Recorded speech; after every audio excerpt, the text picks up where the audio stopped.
ভরদুপুরে কালীঘাটের বেনিনন্দন স্ট্রিটে এক সোনার কারিগরকে একের পর এক ধারালো অস্ত্রের কোপ মেরে হত্যা।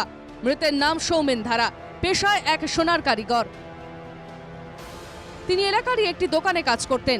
এলাকার বাসিন্দারা জানিয়েছেন, গাড়ির ধাক্কায় এলাকার একটি দোকানের সামনের অংশের শেড ভেঙে যাওয়া থেকে ঝামেলার সূত্রপাত।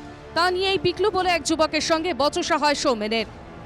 অভিযোগ, সৌমেনকে ধারালো অস্ত্র দিয়ে কোপের পর কোপ মারতে থাকে পিকলু। চিৎকার চেঁচামেচি শুনে ততক্ষণে এগিয়ে আসেন এলাকার বাসিন্দারা। আশঙ্কাজনক অবস্থায় সৌমেনকে উদ্ধার করে এসএসকেএম হাসপাতালে নিয়ে গেলে চিকিৎসকেরা সৌমেনকে মৃত ঘোষণা করে। যে মেরেছে সে গাড়ি চালায়।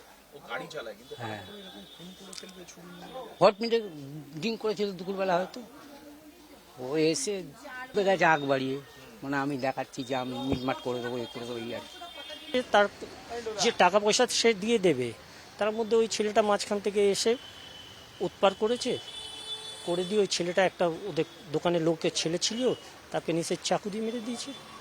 খুনের মামলা রুজু করে দায়ের করে তদন্ত শুরু করেছে কালীঘাট থানার পুলিশ। ইতিমধ্যে একটি সিসিটিভি ক্যামেরার ফুটেজও সামনে এসেছে। সেখানে এক ব্যক্তিকে ছুটে পালাতে দেখা যাচ্ছে। সেই ফুটেজও খতিয়ে দেখা হচ্ছে।